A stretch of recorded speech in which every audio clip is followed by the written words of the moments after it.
Hello students, आज NEET 2022 related कुछ important बातें मैं आपके लिए लेकर आई हूँ। अगर आप पहली बार मेरे चैनल को देख रहे हो तो इसे सब्सक्राइब कर लो और बेल आइकन जरूर दबा लो ताकि फ्यूचर में जो भी अपडेट्स आए वो आपको मैं प्रॉपरली दे सकूँ। तो चलते हैं खुशखबरी की ओर। मैं कौशल्या बोस नीट 2022 से रिलेटेड अपडेट्स लेकर आई हूँ। पहली खुशखबरी यह है कि नेशनल मेडिकल काउंसिल ने अपर एज लिमिट जो 25 ईयर्स हुआ करती थी जनरल कैटेगरी के लिए और 30 ईयर्स हुआ करती थी SC/ST कैटेगरी के लिए, उसे हटा दिया है। यानी अब कोई भी अपर एज लिमिट नहीं है अगर आप नीट एग्ज़ाम अपीयर करना चाहते हो तो।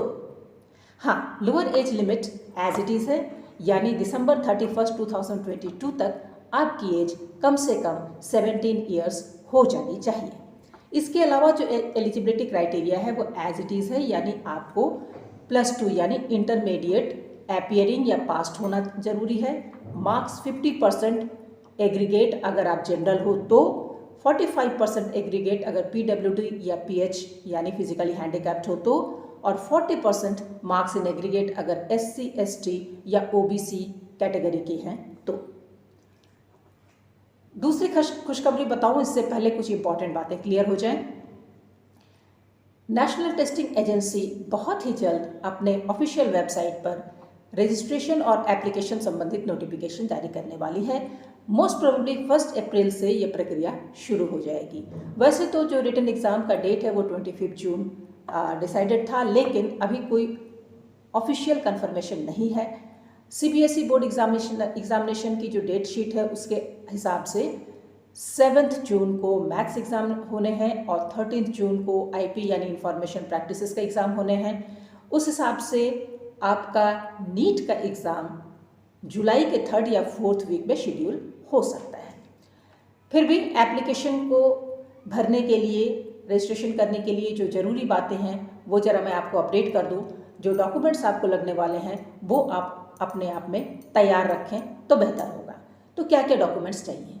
नंबर 1 है क्लास 10th के पासिंग सर्टिफिकेट, उसकी स्कैन्ड कॉपी, पासपोर्ट और पोस्ट कार्ड साइज फोटोग्राफ जो कि रिसेंट हो, 3 महीने से पुराना ना हो, उसकी तैयारी कर लें, उसको स्कैन कर लें। अपना सिग्नेचर जो कि ब्लैक पेन से किया गया हो वाइट पेपर के ऊपर वो तैयार रखें। Left thumb impression blue ink से वाइट पेपर पर। आते हैं फीस की बात, तो 1500 जनरल कैटेगरी के लिए है, 1400 economically weaker section and OBC के लिए है, 800 SC/ST PWD एंड ट्रांसजेंडर के लिए है, 7500 उन कैंडिडेट्स के लिए है जो इंडिया के बाहर हैं। एप्लीकेशन सिर्फ और सिर्फ ऑनलाइन मोड से ही भरा जा सकता है। एप्लीकेशन के लिए आपके पास 2 स्टेप्स होंगे।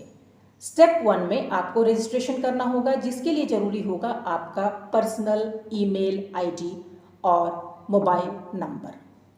याद रखना कि इस ईमेल ID और मोबाइल नंबर में फ्यूचर में कोई भी करेक्शन का ऑप्शन आपको नहीं मिलने वाला है, तो ये आपका यूनिक होना चाहिए, आपको याद होना चाहिए, नोटेड होना चाहिए। जब आप रजिस्ट्रेशन करोगे तो आपको यूज़र ID, पासवर्ड और रजिस्ट्रेशन नंबर प्रोवाइड कर दिया जाएगा जो आपके फ्यूचर कॉरेस्पॉन्डेंस के लिए ज़रूरी होगा। स्टेप नंबर 2 में आपको एप्लीकेशन फॉर्म फिलअप करना है, जिसमें आपके पर्सनल डिटेल्स देने हैं और इसके अलावा आपको अपने क्वालिफिकेशन के डिटेल्स को भी अपलोड करना है। साथ में जो डॉक्यूमेंट्स मैंने चर्चा की उसको भी उनके शेड्यूल्ड साइज़ में, प्रेस्क्राइब्ड साइज़ में अपलोड करना होगा। और जहाँ तक पैटर्न ऑफ एग्जामिनेशन की बात है, पैटर्न वैसा ही रहेगा, यानी पेन एंड पेपर टेस्ट होने जा रहा है और सिंगल डेट होगी एग्जामिनेशन की। 180 क्वेश्चंस होंगे, 4 मार्क्स ईच। 180 क्वेश्चंस में से 45 क्वेश्चन ईच होंगे फिजिक्स, केमिस्ट्री, बॉटनी और जूलॉजी में। और हाँ, ये बात नहीं भूलना है कि 1 नेगेटिव मार्क्स यानी 1 मार्क्स कट जाएगा अगर आप किसी क्वेश्चन का रॉन्ग आंसर करते हो तो आप अब जिस बात की इंतज़ार कर रहे हो, जिस बात की, दूसरी खुशखबरी क्या है? देखो, ऐसा है कि हमारे देश में बहुत सारे ऐसे मेरिटोरियस स्टूडेंट्स हैं जो पैसे की कमी से, आर्थिक अवस्था की वजह से मेडिकल चाहते हुए भी नहीं पढ़ पाते हैं। तो इसको लेकर के सेंट्रल गवर्नमेंट काफ़ी सजग रही है। 2019 से उन्होंने जो प्रपोजल नेशनल मेडिकल काउंसिल को दिया था कि private medical colleges and deemed universities के फीस स्ट्रक्चर में कुछ बदलाव लाया जा सके।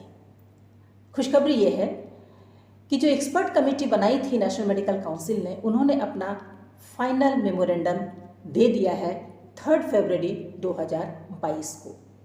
अब इस मेमोरेंडम के आधार पर देश के विभिन्न राज्यों में और यूनियन टेरिटरी में जो भी मेडिकल कॉलेजेस जो प्राइवेट हैं, डीम्ड यूनिवर्सिटीज़ जो प्राइवेट हैं, उनको अपने टोटल सीट में से 50% सीट में ऐसे कैंडिडेट्स को एडमिशन लेना होगा जो गवर्नमेंट के कट ऑफ के हिसाब से आएंगे और उनकी फ़ीस गवर्नमेंट की मेडिकल एजुकेशन की जो फ़ीस है उतनी ही लेनी होगी।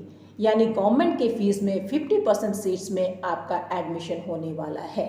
हाँ, बाकी के 50% में प्राइवेट डीम्ड यूनिवर्सिटीज़ जो हैं, ये मेडिकल कॉलेजेस जो हैं, वो अपना फ़ी स्ट्रक्चर तय कर सकते हैं। लेकिन फिर भी नेशनल मेडिकल काउंसिल की जो फ़ी रेगुलेशन है उसके आधार पर उसमें भी कुछ सुधार किए गए हैं कि वो कोई कैपिटेशन फ़ी नहीं ले सकते।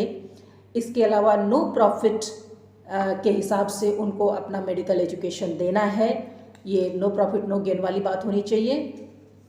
जो भी इंफ्रास्ट्रक्चर वो देते हैं, जो भी फैसिलिटीज़ वो देते हैं, उसमें जो भी खर्च होता है वो अपना एनुअल ऑडिट कराएं और उसी के हिसाब से वो फीस तय कर सकते हैं। एक बार जब किसी स्टूडेंट का एडमिशन हो जाएगा तो उसके बाद जब तक वो उस कॉलेज में पढ़ रहा है तब तक कुछ माइनर चेंजेस के अलावा फीस बढ़ोतरी नहीं कर सकते हैं। दूसरी फैसिलिटीज़ जो ऐसे कॉलेजेस प्रोवाइड करती हैं, जैसे हॉस्टल फैसिलिटीज़ हैं, लाइब्रेरी फैसिलिटीज़ हैं, ट्रांसपोर्ट फैसिलिटीज़ हैं, अगर स्टूडेंट चाहे उन फैसिलिटीज़ को लेना तभी ही उसमें चार्ज करें, अदरवाइज़ अगर स्टूडेंट ना चाहें तो वो फैसिलिटीज़ नहीं भी ले सकते हैं। यानी अगर आप चाहते हैं ऐसे कॉलेजेस में एडमिशन लेना तो 50% आपके लिए रिजर्व है गवर्नमेंट फीस देकर। बाकी के 50% प्राइवेट कॉलेजेस अपने हिसाब से तय करें। इसमें एक बात है कि कट ऑफ मार्क्स का जो मार्जिन है वो बढ़ेगा इन रिजर्व सीट्स के लिए, और जो अनरिजर्व सीट्स हैं उसके लिए प्राइवेट कॉलेजेस शायद कट ऑफ को डिक्रीज़ करें या अपने हिसाब से जो उनकी फ़ीस को पेमेंट कर सकता है उनके लिए वो रखें। तो ये बड़ी ही खुशखबरी है, आपके नंबर ऑफ सीट्स बढ़ रही हैं। तो 2022 आपके लिए बहुत खुशखबरी लेकर के आया है। अगर आप एस्पिरेंट हो नीट 2022 के लिए तो ये दोनों ही खबरें आपके लिए ज़बरदस्त हैं। ओके, तो बने रहिए और मेरे चैनल को सब्सक्राइब कीजिए। कोई भी क्वेरीज हो रिगार्डिंग नीट या 9 to 12 सिलेबस में तो don't hesitate to comment in comment box. I will respond on that.